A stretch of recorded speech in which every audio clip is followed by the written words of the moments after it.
Show me your glory. 여러분, 우리 인간에게는 자아라고 하는 감옥이 있어요. 하나님께서 맨 처음 인간을 창조하셨을 때 인간에게 자유의지라고 하는 것을 줍니다.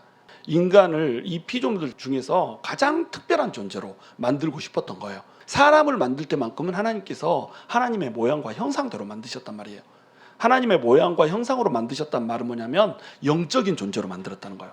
또 인격적인 존재로 만들었다는 거예요. 영적인 존재의 특징이 뭐죠? 영원히 산다는 겁니다. 짐승은 영이 없어요.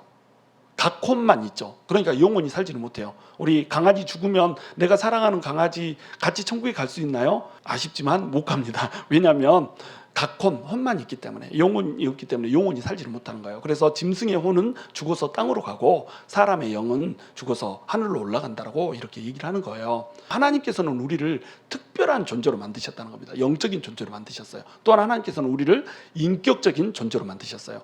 인격이 마음을 가진 존재라는 겁니다. 마음은 세 가지로 구성되죠. 지, 정, 의로 구성되는 거예요. 이 마음이 있기 때문에 우리가 알고 감사하고 느끼고 사랑하고 또한 우리의 의지를 결단하여서 하나님께 나아가고 하나님을 예배하고 이렇게 되는 겁니다. 이러한 존재로 하나님께서는 우리를 만드시고 우리에게 이 땅을, 이 피조 세계를 지배하고 다스리게 하나님께서 만드셨단 말이죠. 그러니까 하나님은 우리를 뭘로 만드셨어요?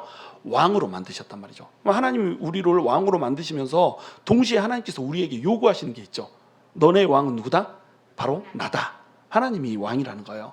그리고 하나님을 왕으로 모실 때에만 피조물을 다스리는 분봉 왕으로서의 지위를 유지할 수 있게 이렇게 해놓은 겁니다.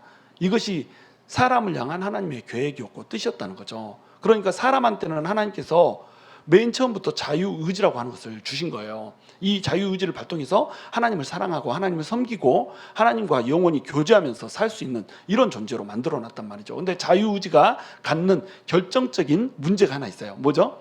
하나님을 떠날 수도 있다는 겁니다. 그래서 태초에 하나님께서 이 사람을 지을 때 인간의 상태는 어떤 상태냐면 죄를 지을 수도 있고 안 지을 수도 있는 상태, 이 상태로 지어놓은 거예요.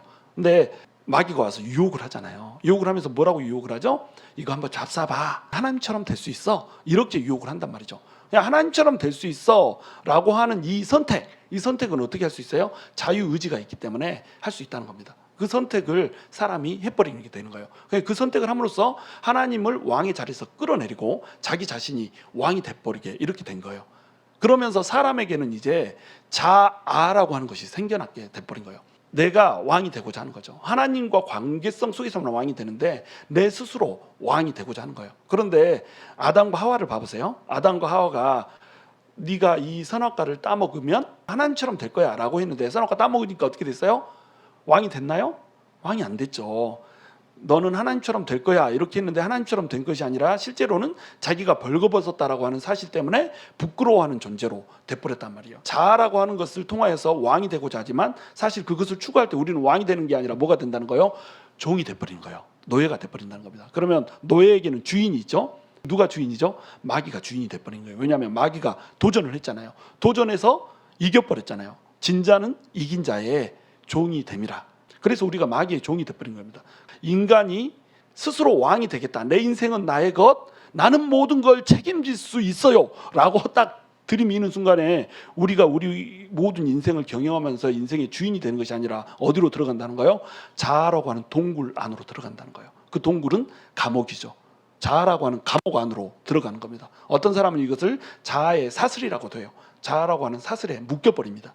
그러면 어떻게 되냐면 우리가 자아라고 하는 것을 발동해서 왕이 되고자 했는데 사실은 마귀의 종이 돼서 이렇게 살아간다는 거예요. 그 자아의 동굴 속에 들어간 대표적인 인물, 그게 누구죠? 바로 사울인 거예요. 우리에게 왕을 허락하소서 그래가지고 인간 왕을 요구하잖아요. 그래서 인간적인 왕을 뽑았어요. 하나님께서 선택하신 왕이 아니라 인간이 선택한 왕을 뽑았어요. 다윗이 하나님의 마음에 합한 하나님이 세우신 왕이라고 한다면 사울은 인간 스스로 왕이 되고자 하는 자아의 표상인 거예요. 그래서 사울이 실패를 하는 겁니다. 자아가 왕이 됐기 때문에. 이 왕정시대가 열리고 사무엘이 사울을 왕으로 기름 부어 세우잖아요. 기름 부어 세우고 나서 아말렉을 치라고 명령을 하신단 말이죠. 그러면 오늘 본문에서 이제 뭐라고 말씀하시냐면 왕이 스스로 작다고 여길 때에 기름 부으셔서 왕으로 세우셨다라고 이렇게 얘기해요. 자기가 스스로 작은 존재, 나는 아무것도 아니야, 하나님이 내 인생의 왕이야 라고 여길 때에 하나님께서는 우리를 왕으로 세우신단 말이에요. 다시 얘기해서 우리에게 자아가 없을 때에, 우리는 자아의 동굴 안으로 끌려 들어가지 않기 때문에 하나님께서 우리를 높여주신단 말이죠. 그런데 자아가 드러나는 순간에, 내가 크다라고 여겨버리는 순간에 문제가 발생하는 겁니다. 사울이 자기 스스로를 작다고 여길 때 왕으로 세웠잖아요. 그리고 자기 스스로를 작다라고 여길 때에 하나님께서 사울에게 아말렉을 치라라고 말씀하신단 말이에요. 자, 아말렉을 치라라고 하는 건 하나님의 계획이거든요. 하나님의 비전이에요. 하나님의 백성을 괴롭혔고 하나님의 백성을 멸절시키려고 시도를 했던 것이 아말렉 족속이잖아요. 그러니까 하나님께서는 하나님의 백성을 치려고 했던 아말렉 족속을 하나님의 대적으로 여기는 겁니다.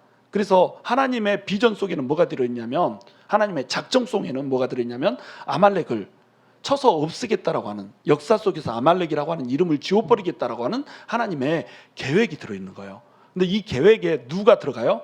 하나님께서 지난주에도 설명했듯이 신비롭게 쿵쾅쾅쾅 해가지고 싹 죽여버리고 하룻밤 사이에 죽여 없애고 이렇게 역사하지 않는다고 했어요. 축복의 도구도 사람이고 심판의 도구도 사람이라고 얘기했어요.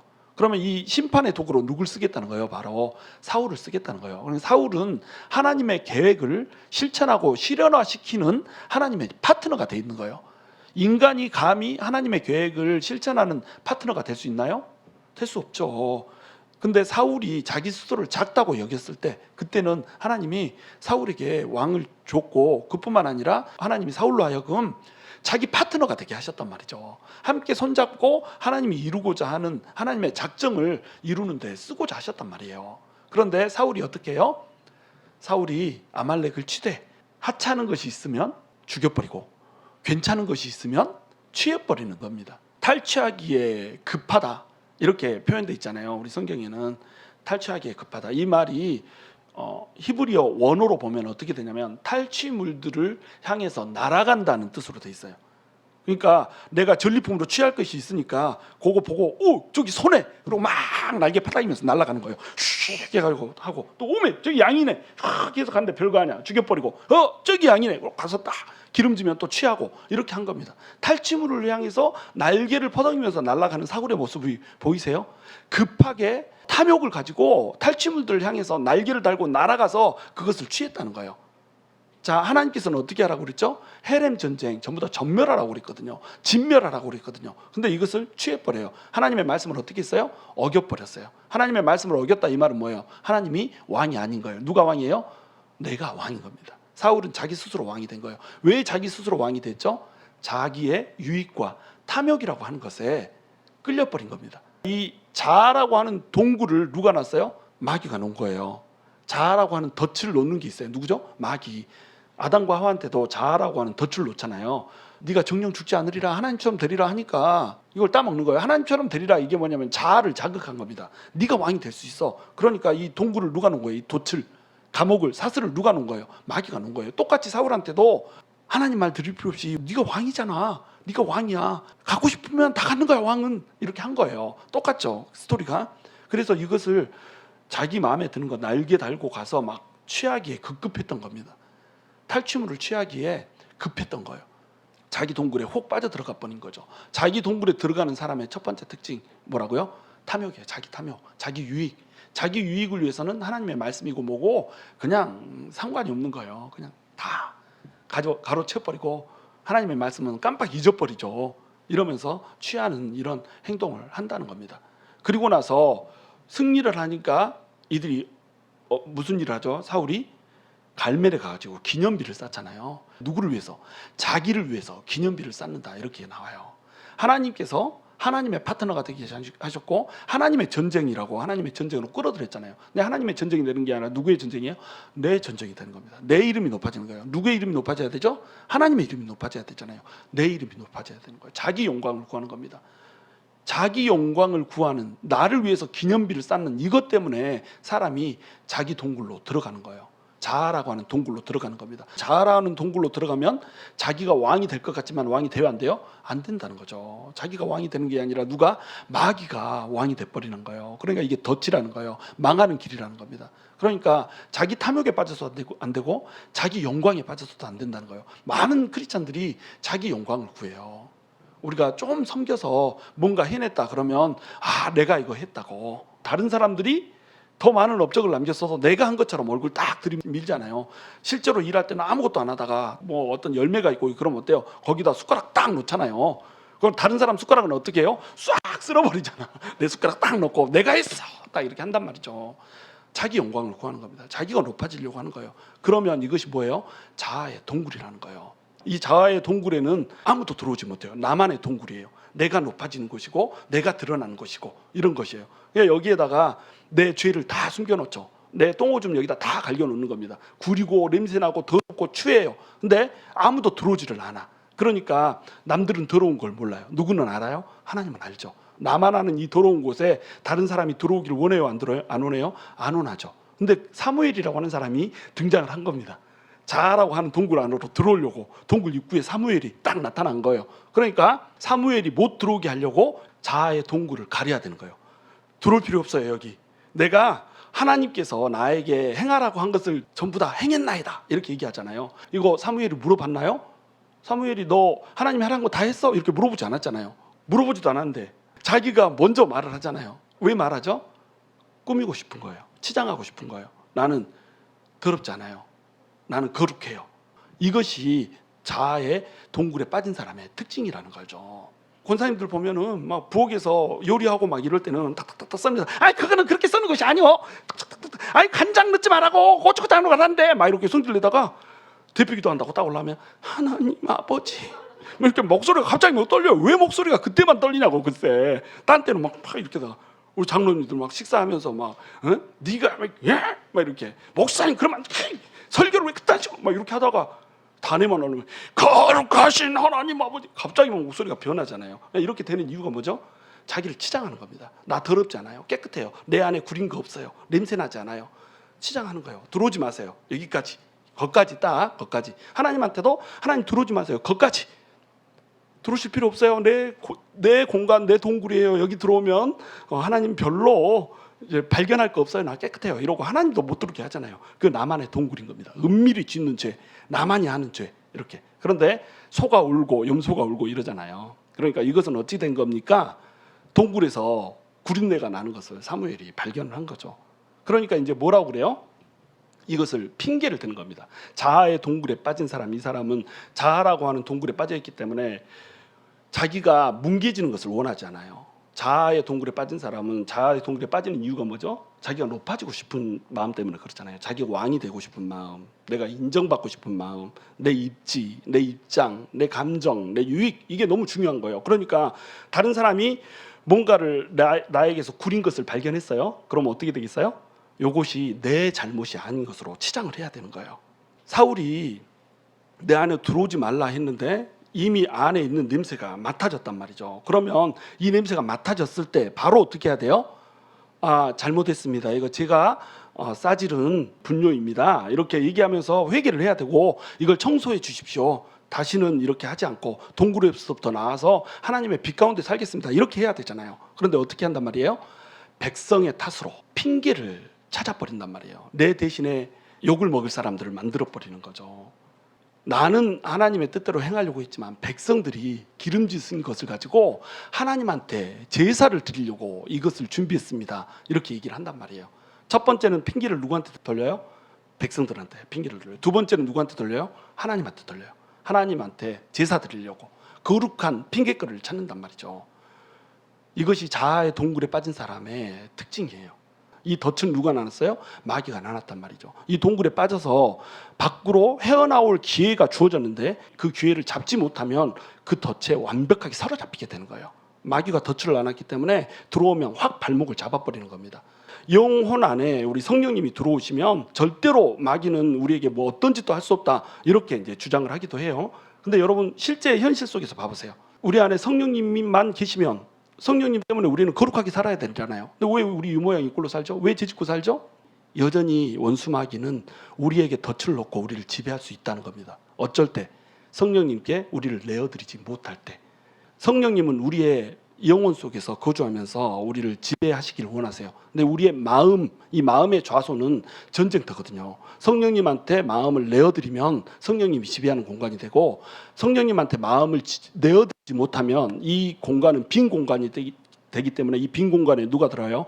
빈 공간에는 그냥 비어 있는 게 아니에요.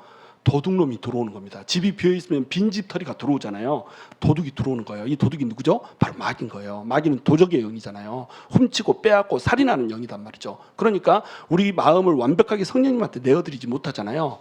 자아의 동굴에 빠져서 하나님에게 내가 영을 내어드리지 못하잖아요. 그러면 그 틈을 비집고 누가 쳐들어온다고요? 마귀가 쳐들어온단 말이죠. 예수님이 귀신을 쫓아내준 사람에 대해서 비유를 들잖아요. 귀신을 쫓아냈는데 집이 깨끗하게 소재되어 있으므로 그 귀신이 7귀신을 데리고 들어와가지고 그 전 상태보다 지금 이 상태가 더욱 악하게 되니라, 이렇게 말하죠. 이게 왜 그래요? 악한 영이 나갔어요? 자아의 동굴에서 빠져나왔어요? 그러면 이제 어떻게 해야 돼요? 이거를 성령님으로 채워야 되는 거예요. 근데 성령님으로 채우지 않으니까 이 마음 빈 곳에 뭐가 들어와 버려요? 악한 영이 들어와 버린다는 거예요. 그래서 그 악한 영이 우리 마음 속에서 완벽하게 지배를 해버린다는 겁니다. 크리스찬이라고 할지라도 마귀의 지배하에 놓일 수밖에 없어요. 어쩔 때 우리가 자아의 동굴에 빠져버렸을 때, 자아의 동굴이라고 하는, 자아의 감옥이라고 하는 덫에 우리가 물려버렸을 때 마귀는 우리의 발목을 딱 잡고 목까지 틀어져 버린단 말이에요. 발목 잡고 못 빠져나가게 하거든요. 그리고 깊이 끌고 나가면 우리의 목을 뜯어버린다는 겁니다. 그러면 크리스찬이지만 도무지 크리스찬인 것처럼 살아갈 수가 없는 존재로 되어버린다는 거예요. 그래서 사무엘이 딱 왔을 때 회개를 하고 사울이 나갔으면 극단적인 상황을 피할 수가 있게 되는 거죠. 그런데 자기가 하지 않았고 백성이 했다라고 핑계를 쳐버린 거예요. 하나님께서 제사를 바라시는 분이냐 이거죠. 제사보다 뭐가 낫다고요? 순종이 낫다는 거예요. 숫양의 기름보다 하나님의 말씀을 청종하는 것이 낫다라고 하는 겁니다. 우리가 하나님의 말씀을 들어야 되고 하나님의 말씀에 순종해야 된다는 거예요. 이것은 신약 시대에만 주어진 것이 아니라 구약 시대에도 계속 지속적으로 선포된 하나님의 말씀이었어요. 유대인들이 제사의 형식은 그대로 지키는데 인애를 행하고 사랑을 실천하고 공의를 행하는 데는 멀어져 있었거든요. 그러니까 내가 원하는 것은 제사가 아니고 뭐라고 그래요? 인애와 공의라고 말씀을 하신단 말이에요. 하나님께서는 한 번도 제사의 형식을 그 백성들한테 있어서 찾은 적이 없어요. 하나님은 제사의 형식을 찾는 것이 아니라 삶의 방식을 찾는 거예요. 이것을 신약적인 용어로 로마서 12장에서 이제 해석을 해주는 거예요. 우리가 드릴 영적 예배는 뭐라고요? 산 제물로 드리는 예배라는 거예요. 신령과 진정으로 드리되 우리를 드린 산 제물로. 자, 산 제물의 특징은 뭐죠? 산 제물의 가장 대표적인 특징, 밑에다 번제단을 세워놓고 장작을 딱 올려놓고 그 위에다가 제물을 올려놔요. 근데 산 제물이잖아요. 장작불이 밑에서 불을 피워서 올라와요. 그러면 뜨거워지기 시작하는 거예요. 그러면 이 제물의 마음속에 생각이 나기 시작하는 겁니다. 이거 뜨거울 것 같은데? 이렇게 차라리 그냥 죽으면 좋겠는데 이거 뜨거울 것 같은데, 이런 생각이 나는 거예요. 그러면 어떻게 되죠? 내려가자 고만, 이렇게 되는 겁니다. 그래서 제물로 나를 드립니다 하고 또 올라갔다가 조금 뜨거워지면 어때요? 호다닥 뛰어 내려보는 거예요. 어떤 사람은 밑에서 불길이 치솟아 올라오기 시작할 때 뜨거울 것 같으니까 뛰어 내려보는 사람도 있고, 어떤 사람은 아예 올라가지 않는 사람도 있죠. 험한 일, 이런 힘든 일 난 안 할 거야, 저런 거는 곽현일 전도사 같은 사람이나 하는 거지, 우리 여성교 회장이나 하는 거지, 난 안 할 거야, 이러고 딱 안 올라가 버린다는 거죠. 그죠? 올라갔다가도 어때요? 조금 힘들면 에이 때려쳐, 조금 사람들이 칭찬 안 해주고 인정 안 해주면 에이 때려쳐 하고 내려버린다는 거죠. 또 열심히 섬겼다가도 뜨거워지기 시작하면 다른 사람들이 나의 헌신을 몰라주고 헌신의 값어치를 너무나도 우습게 여기고 공격이 들어오고 이러면 번아웃해서 내려와 버린다는 겁니다. 이것을 탓하는 것이 아니에요. 이것이 산 제물의 특징이라는 거예요. 산 제물의 특징은 언제든지 내려올 수 있다는 거예요. 근데 하나님께서는 뭐라고 그러세요? 너네를 산 제물로 드리라는 거예요. 거기서 꼬실라져서 없어질 때까지, 살이 타서 없어질 때까지, 너희가 완전히 형체가 사라질 때까지 너네의 모든 몸과 이 삶을 다 하나님한테 바쳐라. 이것이 하나님이 찾으시는 예배란 말이죠. 그러니까 우리가 예배당에 와서 주일날 손들고 주님 막 이렇게 하는 거, 이 예배를 하나님께서는 찾으시는 게 아니란 말이에요. 물론 그것도 중요해요. 제사라고 하는 이 형식 너무너무 중요해요. 그러니까 이 형식을 하나님께서 다 일러주시고 식양을 다 일러주셨잖아요. 이렇게 하라. 뭐 제단의 사이즈랄지 제단의 모양이랄지 어떻게 제사 드리는 형식이랄지 이런 거 다 했잖아요. 근데 이 형식들은 뭘 위해 필요해요? 나중에 가서 삶을 사는데 필요하다는 거예요. 어떤 방식으로 살라라고 필요하는 거예요. 예를 들어서 번제로 드린다 그러면 우리가 번제처럼 살라는 거예요. 우리가 완전히 불타서 없어지듯이 헌신적으로 하나님을 사랑하는 거죠. 만약에 우리가 소제를 드린다 이러면 뭐예요? 가루가 빠져서 그 형체가 하나도 남지 않듯이 우리가 하나님한테 드려질 때에 우리의 형체는 하나도 남지 않고 하나님의 영광만 남게 섬기라는 거죠. 우리가 화목제를 드린다 그러면 우리가 하나님께 제사를 드릴 때에 하나님과도 화목하고 이웃들과도 화목하게 제사를 드리다 이거죠. 우리가 속건제로 제사를 드린다 이러면 너네가 형제 자매에게 손해 보게 한 게 있으면 죄송합니다 이러고 끝내지 말고 손해 본 거 배상하라는 거죠. 이런 예배를 드리라는 거예요. 예배 형식이 이겁니다. 예배 형식은 이 예배 형식 속에 예배의 내용을 담아놓은 거예요. 너네가 어떻게 살아라고 하는 내용을 담아놓은 겁니다. 그런데 우리가 예배 형식만 중요하게 생각하는 거예요. 예배 형식에 사도신경을 했냐 안 했냐 가지고 싸우고 있고, 예배 드릴 때 손을 들었냐 내렸냐 가지고 싸우고 있고, 헌금을 할 때 헌금을 이렇게 헌금 바구니를 돌렸냐 아니면 헌금통을 뒤에다 놨냐 가지고 싸우고 있고, 카페트를 밑에다가 뭐 녹색을 까냐 빨간색을 까냐 이거 가지고 싸우고 있고, 이렇게 한다는 겁니다. 형식에만 집중해 있는 거예요. 모양에만 집중해 있다는 겁니다. 그러니까 예배에 나와서 말씀을 열심히 들어요. 모든 예배에 참석해요. 성경도 열심히 읽어요. 안 읽은 부위가 없이 다 열심히 읽고, 1년에 3독 뭐 평생에 3독도 못하는 사람도 있는데 1년에 10독 가는 사람도 있고 막 이래요. 2주 만에 1독 가는 사람도 저는 봤어요. 이렇게 막 열심히 막 하고, 금식도 막 때때로 하고, 막 이 금식하면서 막 세상에서 제일 불쌍한 사람처럼 막 이렇게 막 머리 떡져가지고 다니고, 막 입에서는 금식한 냄새 풀풀 나고 막 이렇게 하고, 기도를 한번 하면은 막 그냥 누가 많이 코푼 화장지를 쌓았냐 게임하고 막 이렇게 하잖아요. 기도도 막 누가 더 많이 울부짖었냐 저요 막 이렇게 여기서 주요 하면 이쪽에서는 쫙 하고, 그러면 이쪽에서는 주 하고 막 그럼 소리를 누가 크게 지르냐 이 싸움 하고 있잖아요. 왜? 모양이 너무 중요한 겁니다.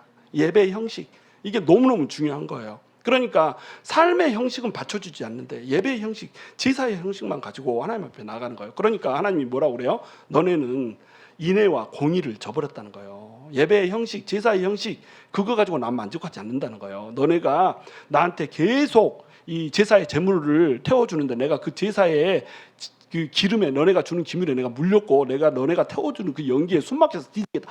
하나님이 이러고 있다니까요. 그러니까 하나님께서 찾으시는 건 뭐예요? 예배의 형식을 다 갖춰서 예배를 드렸으면 그 예배의 형식에 담겨져 있는 그 내용과 의미를 파악하고 그대로 세상 가운데서 살라는 거예요.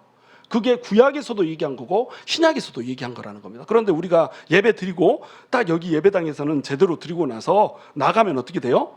지 마음대로 사는 거예요. 지 마음대로. 예배도 또 똑바로 드리나요? 다 내 눈을 보고 있지만 사실은 나 다 알아. 언제쯤 핀이 나가는지 내가 다 안다고.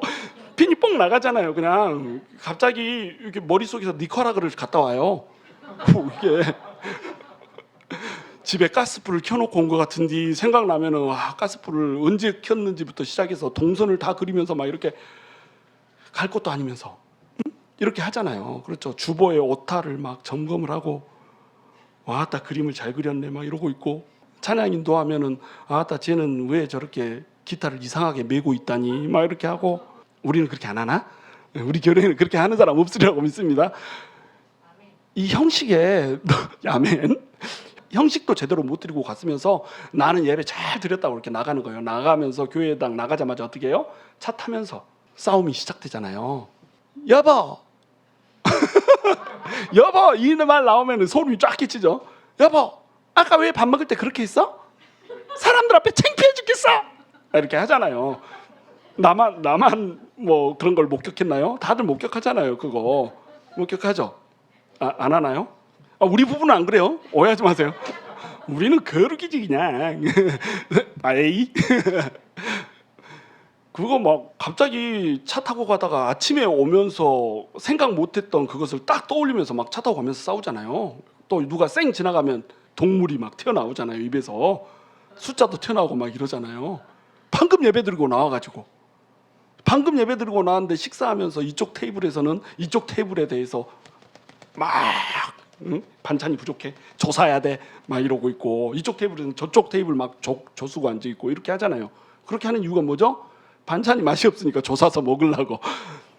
이게 자아의 동굴이라는 겁니다. 자아의 동굴. 예배를 예배답게 드리지 못한 거예요. 예배가 삶의 예배라고 하는 사실을 망각한 겁니다. 제사의 형식만 있는 거예요. 그러니까 제사 드리려고 했다라고 이렇게 얘기하잖아요. 제사 드리려고 했다. 그것도 하나님을 위해서 제사를 드리려고 했다 이렇게 얘기하잖아요. 거룩한 걸로 포장을 하는 겁니다. 하나님을 위해서, 자기 위해서 했으면서 하나님 위해서 한 것처럼 자기를 포장하고 자기를 위장하는 거예요. 그래서 그렇게 치장을 해놓으면 자기가 쌓아질러 놓은 분뇨들이 더럽게 여겨지지 않게 된다라고 믿는 거죠. 거역하는 것은 점치는 죄와 같고 완고한 것은 사신 우상에게 절하는 죄 같다. 자, 하나님을 거역했죠. 헤렘 전쟁을 하라고 했는데 헤렘 전쟁 안 했죠. 완고했죠. 또 지금 회개해야 되는 타이밍이잖아요. 내가 잘못했어요. 마음을 변화시키고 하나님 앞에 나와서 용서를 구해야죠. 그런데 그렇게 하지 않고 완고하게 나왔단 말이죠. 이 완고하게 나오는 거, 이게 문제인 겁니다. 우리가 가끔 하나님 앞에 하나님의 말씀을 거역할 수 있어요. 우리가 하나님 말씀대로 그대로 살 수 있나요? 못 살아요. 하나님 말씀대로 우리가 살 수 없어요. 그런데 완고하면 안 된다는 거예요. 가끔 한 번씩 거역할 수 있죠. 말씀대로 못 살 수 있죠. 하나님도 그걸 아세요. 그러니까 너네가 은혜의 보좌 앞으로 담대히 나오라고 예수 그리스도 십자가 위에서 피 흘려 죽게 만드신 거 아니에요. 잘못했을 때마다 내 앞에 나와서 회개하고 울며 너네 마음의 그 죄악 때문에 애통해 하라고 얘기하잖아요. 심령이 가난한 자는 복이 있나니 천국이 저희 것이며. 심령이 가난하다는 게 뭐예요? 나는 하나님 없이 아무런 소망이 없습니다. 하나님밖에, 예수님밖에 나의 이 더러운 것을 해결해 줄 수 있는 분은 없습니다 라고 고백하는 거예요. 그 사람이 천국이 자기 것이라면, 애통하는 자는 복이 있나니 이렇게 얘기하잖아요. 애통한다는 게 왜 애통해요? 죄를 짓지 않고는 살 수 없는 이 처지가 너무 처절한 거예요. 그러니까 예수님께서 팔복을 알려주신 거예요. 심령이 가난한 심령으로 오고 애통하라는 거예요. 너네 잘못에 대해서, 너네 소망 없음에 대해서 애통해하고 울라는 거죠. 근데 사람이 이렇게 해요, 안 해요? 이렇게 안 한다는 겁니다. 완고하다는 거예요. 회개하지 않는다는 거죠. 사울이 이제 사무엘에게 내가 범죄하였나이다 인정을 하고 나타나요. 왜? 다 드러났거든. 들통이 났거든. 굴 속으로, 자아라고 하는 동굴 속으로 사무엘이 확 들어와 버린 겁니다. 지금 다 들통이 나버린 거예요. 그러니까 이제 숨길 수가 없죠. 그러니까 내가 범죄하였나이다 이렇게 말할 수밖에 없는 거예요. 자, 그러면 사울은 여기서 진정으로 회개를 하고 있는 걸까요? 회개를 하고 있지 않는 거예요. 들통 났으니까 어쩔 수 없이 지금 내가 범죄하였나이다 이렇게 얘기하는 거예요. 왜? 그 다음에 져야 될 책임이 너무 막중하거든요. 그 다음에 내 면이 깎이게 될 것, 내 자존심이 상해야 될 것, 내가 왕으로서의 이 체면을 구기게 될 것, 이것이 너무나도 지금 급박한 거예요. 그러니까 내가 여호와의 명령과 당신의 말씀을 어긴 것은 내가 백성을 두려워하여 그들의 말을 청종하였음이니이다. 자기의 입장을 설명하고 있는 거예요. 그럴 수밖에 없었다는 입장, 자기 합리화를 시키고 있는 겁니다. 백성들이 나한테서 떠나는 걸 어떻게 해요? 블레셋이 너무 강했잖아요. 근데 블레셋이 강해가지고 백성들이 전쟁하지 못하고 내 앞에서 떠나가고 있으니까 내가 싸울 수 없잖아요. 나 그럴 수밖에 없는 상황이었어요. 그럴 수밖에 없는 상황에 사무엘 당신도 이런 상황이면 이랬을걸요? 이러고 있는 겁니다. 당신도 이런 상황이 없으면 마땅히 이러지 않겠어요? 자기 입장 설명하고 있는 거예요. 입장 설명할 타이밍이 아닌 거예요. 지금 회개하고 나서야 되는 타이밍인데 내 입장 설명하고 있는 거죠. 근데 이것이 마치 겉으로 보기에는 내가 범죄하였나이다 했기 때문에 회개하고 있는 것처럼 이렇게 보인단 말이죠. 그런데 이것은 자기를, 이 자기 입장을 변호하고 합리화시키고 옹호하고 있다라고 하는 겁니다. 그러면서 뭐라고 하냐면 25절에 청하오니 지금 내 죄를 사하고 나와 함께 돌아가서 나로 하여금 여호와께 경배하게 하소서 이렇게 불러요. 내가 하나님한테 경배할 수 있게 내 죄를 용서해 주십시오 이렇게 얘기를 하는 겁니다. 지금 마치 거룩한 것처럼 이렇게 보여요. 그런데 사무엘이 사울한테 내가 왕하고는 안 가겠다, 이미 죄를 범했고 이 죄에 대해서 책임을 물고 한번 제사장이 없는데 제사장 역할까지 해서 하나님을 패역하게 했는데 그럼에도 불구하고 당신이 다시 한번 죄를 지었고 그래서 하나님이 이 더 나은 이웃에게 왕의 자리를 물려주기로 결단하셨다. 나는 갈 것이다. 이렇게 한 거예요. 그러니까 사울이 어떻게 하죠? 사무엘의 옷자락을 붙들면서 못 가게 극렬하게 지금 막고 있는 겁니다. 왕의 자리가 위협을 당하게 생겼거든요. 왕인데 왕처럼 인정을 못 받게 생겼거든요. 다른 사람들 앞에 쪽이 팔리게 생겼거든요. 셀링 더 쪽 이렇게 되게 생긴 거예요. 그러니까 이제 영어가 너무 구려요. 그러니까 사무엘의 옷자락을 잡은 거예요. 근데 사무엘이 안 가겠다라고 하고 사울은 안 놔주겠다고 하고 이러니까 어떻게 돼요? 옷이 찢어져 버린 겁니다. 이 옷이 찢어진 것이 하나님이 보여주고 있는 복선이에요. 그림이에요. 그림 언어로 얘기하고 있는 겁니다. 지금 네가 왕자리를 잡고 있고 네가 작을 때 내가 왕을 줬는데 네가 거역하고 완고했기 때문에 어떻게 했다는 거예요? 너를 왕의 자리에서 떼어내버리겠다 이렇게 얘기하는 겁니다. 그 다음 절에서 바로 설명하죠. 떼어서 왕의 자리를 다른 사람에게 넘겨주겠다는 이 말을 다시 하고 있는 거예요. 사무엘의 옷이 찢어지는 것, 이것은 그림 언어예요. 그림 언어. 너희가 왕이 되려고 하고 자아의 동굴에 빠지면 자아의 동굴 안에서 네가 왕처럼 살 것 같지? 그렇지 않아. 그냥 너는 왕의 자리에서 떼어져 나가는 거야. 자아의 동굴에서 나와야 왕이 되는데 자아의 동굴로 들어가 버리기 때문에 그 동굴에 덫을 놓은 마귀의 종이 돼서 왕처럼 사는 것이 아니라 노예로 살게 되는 거야. 왕의 자리에서 뜯어져 나가는 것을 그림 언어로 하나님이 보여주는 겁니다. 사울이 이르되 내가 범죄하였을지라도 이제 청하옵나니 내 백성의 장로들 앞과 이스라엘 앞에서 나를 높이사 나와 함께 돌아가서 내가 당신의 하나님 여호와께 경배하게 하소서 하라. 이렇게 말하고 있죠. 내 백성의 장로들 앞에서 이렇게 얘기해요. 자, 내 백성의 장로들. 그리고 또 뭐라고 얘기해요? 당신의 하나님. 하나님은 누구의 하나님? 당신의 하나님. 사무엘의 하나님이에요. 내 하나님 아니야. 백성은 누구의 백성? 내 백성이라고 불러요. 자, 하나님은 사무엘의 하나님인 거예요. 나한테는 하나님이 아니야. 이때 당시에는 물론 사무엘의 하나님, 선지자를 통해서 하나님이 말씀하셨기 때문에 이거 관용적인 표현이에요. 근데 그림을 봐보라요. 그림을 봐보라는 거예요. 딱 그려지는 당신의 하나님. 사무엘한테는 하나님인데 사울한테는 하나님이 아닌 거예요. 누가 하나님이에요? 사울 자신이 하나님인 겁니다. 그런데 그러다 보니까 백성이 뭐가 돼 있어요? 내 백성이 돼 있다는 거예요. 백성은 누구의 백성이죠? 하나님의 백성이죠. 하나님이 다스리시는 하나님의 백성인데 누구의 백성이라고 그래요? 내 백성이라고 그래요. 그리고 나와 함께 돌아가서 내가 당신의 하나님 앞에 이렇게 나를 지금 강조하고 있잖아요. 나 자아의 동굴에 완전히 빠져 있는 겁니다. 그래서 이 자아의 동굴 속에서 헤어나지를 못하고 나를 높이기 위해서 지금 붙잡고 있는 거예요. 지금 나한테 하나님께서 너 잘못했다 회개하고 돌이켜라 라고 하는 말에 관심 없어요. 뭐만 관심 있어요? 사무엘이 떠나가서 내 왕으로서의 체면이 깎이는 거, 이것만 지금 관심이 있는 겁니다. 사무엘이 가서 같이 예배를 드려주잖아요. 사무엘이 이제 유종의 미를 해주죠. 그러면 이번에는 네 면을 세워줄게 이러고 나서 다시는 사무엘이 사울을 보지 않게 되는 거예요. 마지막 인사가 되는 겁니다. 물론 사울 입장에서 제사를 드리는 거 사무엘이 없어도 드릴 수 있어요? 없어요? 제사 드릴 수 있어요. 누가 있어요? 아이야라고 하는 제사장이 있잖아요. 이 제사장 통해서 제사 드릴 수 있습니다. 그런데 사무엘이 제사를 안 드리면 어떻게 돼요? 사무엘의 옷자락을 그렇게 크게 붙잡았던 이유가 뭘까요? 사무엘이 떠나버리면 자기 체면이 구겨지는 거예요. 내 체면이 하나님께서 회개의 자리로 나오라고 하는 것보다 더 중요했던 거예요. 그러니까 멸망하는 겁니다. 그러니까 사울이 나중에 어떻게 돼요? 왕의 자리를 다른 사람한테 다윗한테 내줘야 된다라고 하는 거, 이것은 결정된 거예요. 이제 이것은 변개되지 않아요. 그런데 왕이 다윗한테 넘어가기 전까지의 사울의 삶을 봐보세요. 사울한테 성령이 떠나버리고 뭐가 임해요? 악신이 임하게 되는 겁니다. 여러분 이거예요. 자기의 동굴에 갇혀지면 악신이 임하는 거예요. 그래서 이 악신이 임하면 어떻게 되냐면 자기를 누가 컨트롤해요? 자신이 컨트롤하지 않아요. 악신이 컨트롤하는 겁니다. 다윗이 자기의 신복이었잖아요. 골리앗을 쳐서 죽였고 엄청난 충신이었단 말이죠. 그런데 다윗을 죽이려고 15년 이상을 쫓아다니잖아요. 이렇게 되는 이유가 뭐예요? 악신이 임했거든요. 왜 악신이 임했죠?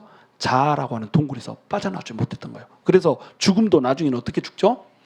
블레셋하고 전쟁을 하다가 자기 귀한 아들 요나단, 죄도 없는데 블레셋 군대의 손에 의해서 죽잖아요. 유대인들에게 있어서, 이스라엘 백성들에게 있어서 가장 치욕적인 죽음은 어떤 죽음이에요? 짐승에 뜯겨서 죽는 거, 이게 가장 치욕적인 거고, 두 번째는 이방인에게 죽는 거. 왜? 이방인들은 짐승처럼 여겼거든요. 그 다음에 여자에게 죽임을 당하는 것. 왜냐하면 여자는 숫자에 안 들어갔잖아요. 영혼이 없다라고 믿어졌기 때문에 이렇게 했는데 이방인의 손에 죽게 생긴 거예요. 그러니까 이방인의 손에 또 죽고 싶지는 않아. 그래서 병기든 자에게 나를 찔러라 이렇게 하는데 병기든 자가 못 찌르잖아요. 제가 어떻게 하나님의 기름 부으신 자를 찔러요? 못 죽여요. 이러고 벌벌벌 떠고 있으니까 그 칼을 뺏어서 자기가 자기를 찔러서 자살하는 이런 처지가 되잖아요. 자, 만약에 이때 사울이 회개하고 돌이켰으면 어땠을까요? 만약에 정말 잘못했습니다. 그 사무엘의 옷자락을 붙들고 늘어지는 그 마음으로 하나님 앞에서 회개하면서 주님 제가 죽일 죄를 졌어요. 이랬으면 어땠을까요? 다윗 봐보세요. 다윗 그렇게 하잖아요. 똑같은 상황이었어요. 밧세바를 범했어요. 간음을 하고 나서 나단이 와서 당신 굴속으로 내가 좀 들어가야 되겠어. 당신 굴속에 들어보니까 다윗 당신이 싸질른 분뇨로 인해서 냄새가 가득하고 하나님의 진노가 가득하고 이렇게 딱 얘기를 하잖아요. 그렇죠? 그럴 때 다윗은 자기의 동굴을 무너뜨렸어요. 자아의 동굴을 무너뜨리고 밖으로 나와서 어떻게 해요? 하나님 앞에 통회하면서 자복했어요. 다윗도 핑계칠 수 있었죠. 어떻게 핑계칠 수 있어요?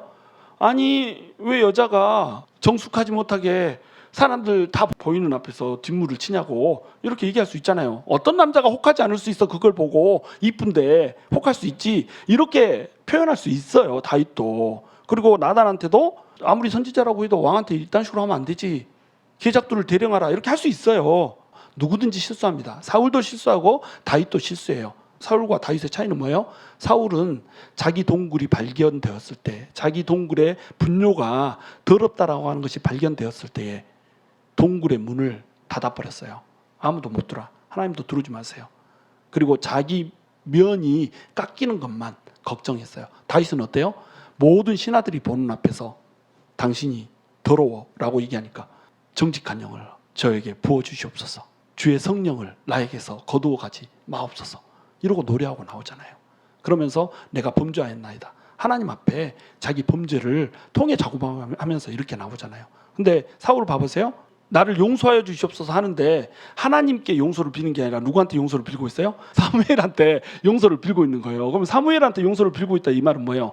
지금 하나님 앞에 범죄했는데 이 사람은 이 범죄를 인간한테 범죄를 한 것 정도 수준으로밖에 인식을 하고 있지 않다는 겁니다. 자아의 동굴에 갇힌 사람의 한계예요. 우리가 하나님 앞에 통해 자백하고 나가야 돼요. 정말로 우리가 죄를 지었다면 이 죄에 대해서, 그래서 사람들에게 발각되었다면 누가 이 죄를 발각시켰는가 이거 집중하면 안 돼요. 이 죄악에 대해서 이 사람 저 사람한테 감추려고 내 동굴을 닫아버리면 안 돼요. 절대 안 됩니다. 이러면 어때요? 사울처럼 악신에게 붙들린 자가 되는 거예요. 우리 하나님의 자녀이기 때문에 그럴 일 없어. 그렇지 않아요. 악신은 얼마든지 우리를 붙들을 수 있어요. 그 죄를 틈타고. 죄는 악신이 들어오는 문이 되거든요. 대적의 문이거든요. 이 대적의 문을 틈타고 들어와서 갈고리로 혹 낚아채버리면 얼마든지 마귀의 종로를 타면서 우리 살아갈 수 있단 말이죠. 그러면 공동체에도 덕이 안 되고 자기 스스로에게도 비참한 결과를 맺게 된다는 겁니다. 그러니까 이런 상황이 벌어지면 어떻게 해야 된다? 자아의 동굴을 완벽하게 허물어야 돼요. 분뇨가 가득 찬 그 자아의 동굴을 허물어버리고 이 자아의 동굴로부터 뛰쳐나와서 어두칙칙한 동굴에 머무는 것이 아니라 하나님의 빛 가운데서 회개하며 하나님 다시 한번 나를 붙들어 주시옵소서. 하나님 내 손을 잡고 다시 한번 걸어 주시옵소서. 나는 하나님과 동행하면서 하나님의 나라 위에서 다시 한번 일어나 살기 원합니다. 여러분 아무리 여러분이 큰 죄 졌다고 해도 하나님 앞에서 용서받지 못할 죄는 없어요. 죄를 지었다면 지금 이 시간 회개하고 자아의 동굴에서 나오십시오. 하나님 앞에서 떳떳하게 살지 못하고 은밀히 지속적으로 여러분이 습관적으로 짓고 있는 죄가 있다면 하나님 앞으로 나오세요. 하나님은 용서할 준비가 돼 있어요. 두 팔 벌리고 준비돼 있습니다. 자, 와 점프해.